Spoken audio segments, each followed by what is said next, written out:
This is Dr. Justina Agnieszka Chevalier. This is continuation of the prior topic that includes marital vows, wedding vows,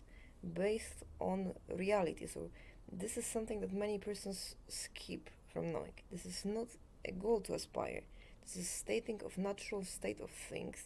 that is impossible to remedy to a legal office and others.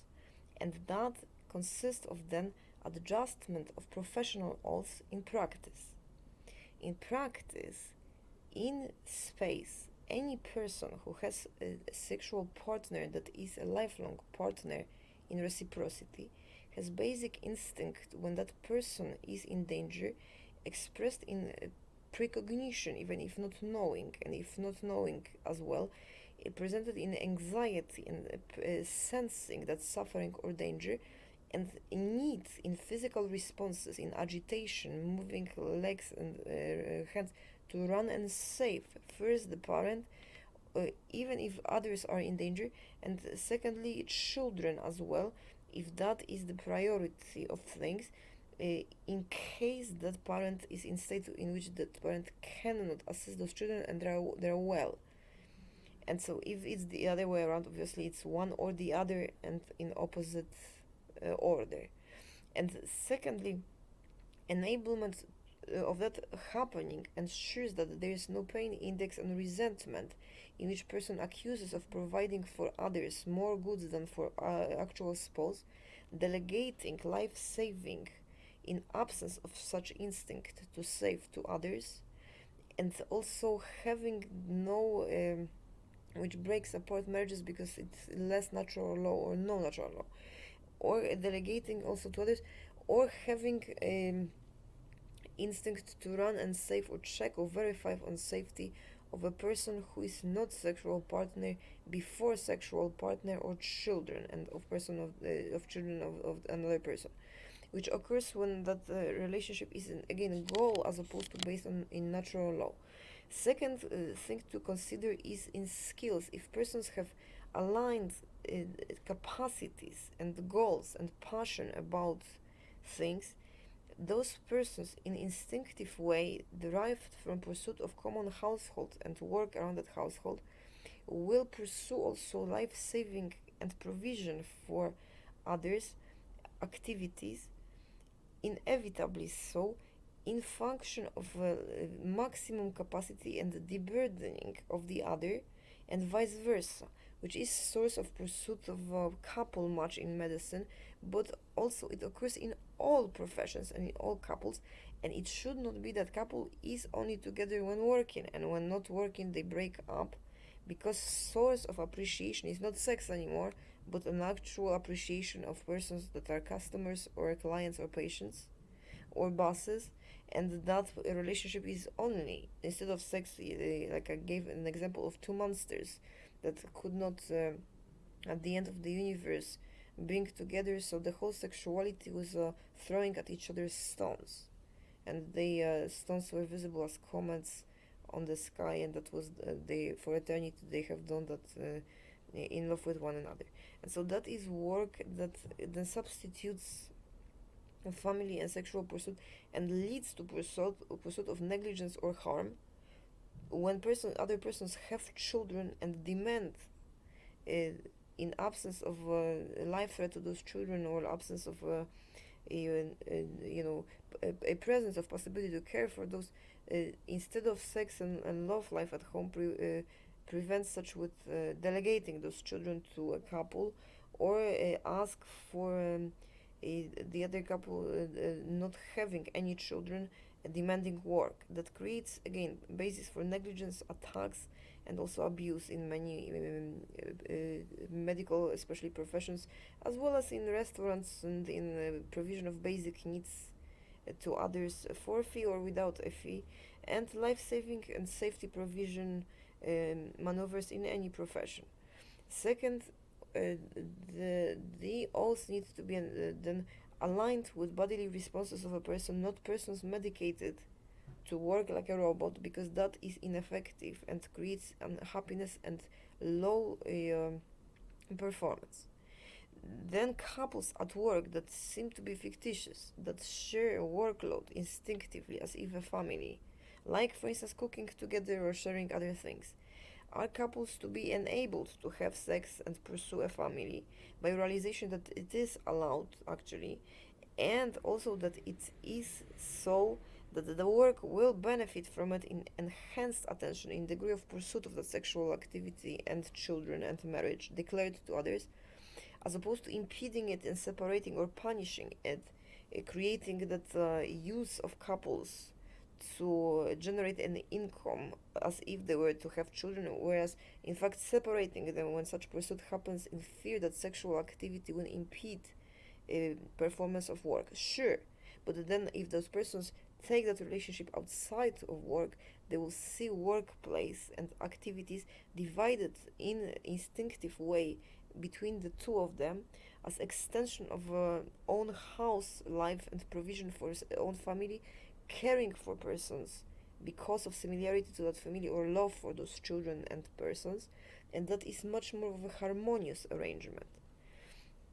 And the next is about oath. Marital oath is stating basic facts about own responses to the other person when it comes to that person's well-being and to that person's enjoyment being true to reality, not impeding that person from maximum capacity. Reciprocal, so selfish when in maximum capacity in pursuit of well-being and goods and looks,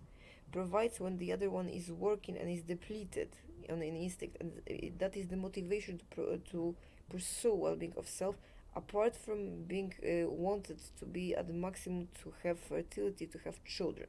When the other one is such, the other person to have such capacity and compatibility pursues also such well-being that is visible in quick and fortunate regeneration of many diseases and restoration of fertility, and drugs and medications need to be reviewed the same as status of disabilities when those persons actually realize such possibility and pursue that relationship, and socially it is enabled and allowed and protected. It is as such in laws, natural laws, and also in legally, so we need to realize that and do such. Oath then on death. Till death do us apart, it does not mean we aspire to die, or post mortem we won't love one another either. It means for all that the pursuit instinctive one of well-being of the other person and children, because of that sexual activity and a lifelong attachment resulting in preference of that person apart from staying alive and well from all the others, results in life-risking activity when that person is in danger or when that person is sick, and it is reciprocal. So life-risking and taking activities on death. So to the last strength left in a person, the person pursues such, and to ensure the well-being of the other, trusting that the other is actually in same degree in love and in desire responsible for self, knowing so in fact instinctively, and that is when it meets with verification of such when the other one is in trouble, and it is so also when such is not present that persons start to impersonate one another in ego shift, an assumption of identity of the other when work cannot be performed by the other, and also when the other one is in grave danger and lacks strength in appearances of that person as if self or as voices to remediate the death and pursue, as Exuper in his book described when he described pursuit of an area unknown to other humans in mountains in the winter, and his plane crashed walking through the mountains. He described how the only thing that kept him alive and going in that frost, in that deserted area, was memory of loved ones, that as if voices and hearing would motivate him to stand up instead of falling asleep and pursuing death that in pain was wanted. And such is also pursuit of well-being of the other person, and when that person actually fails at arriving on time, pursuit of own well-being as if motivated and or in contact with such person, expressed in many movies about also relationship of like in the Hamptons, that was the revenge of master and a protege student that person trains, which is like a father-daughter relationship, similar in extrapolation. The Hammurabi code provides additional type of oath that is based in reality and is misunderstood. Eye for an eye in a relationship means that if I am losing sight, that person that I am in love with and desire will gain sight. And it is such in cause effect in physical body that when the other one regains sight, own sight adjusts appropriately to lower extension. And when, for instance, one takes a bag and that bag is very heavy, when in absence of that person, a person will be able to carry it, having maximum capacity. Now, in presence of such person, weakness occurs, and those muscles become smaller,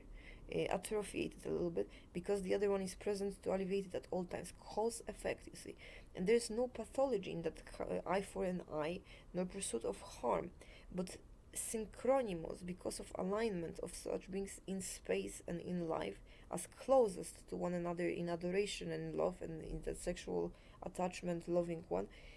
to present regeneration and a deterioration of certain characteristics in function of one another. When that sex is not maximum and that love is not maximum, and that happens far too often when work as source of appreciation or appreciation and consent of others is pursued, or to annoy others or cause jealousy is pursued as source of oath being goal to aspire than to maximize or outlove or outsex someone, then that is a fictitious relationship that causes that eye for eye becomes a pursuit of revenge, so harm for harm, or dynamic of pushing back when one attack back. Or when depletion occurs, the conscious one depleting back, or occurrence of such spontaneously. Now there is also space to describe postmortem of till death parts us. First of all, it's not goal, because there is nowhere programmed death for a human unless in a meat a parole where there are chickens somewhere programmed to generate a hamburger periodically based on orders, and that is the medical fact that we need to learn. And secondly, so that is on death, so that it's related. Until I have last strength, I'm gonna have to save that person because I will feel like it more than all others. And then second oath is derived from that in me exhausting my capacity, the other person will alleviate me in having such presented in excess, in synchronous way, to assume a collaborative perception of sensory input and output towards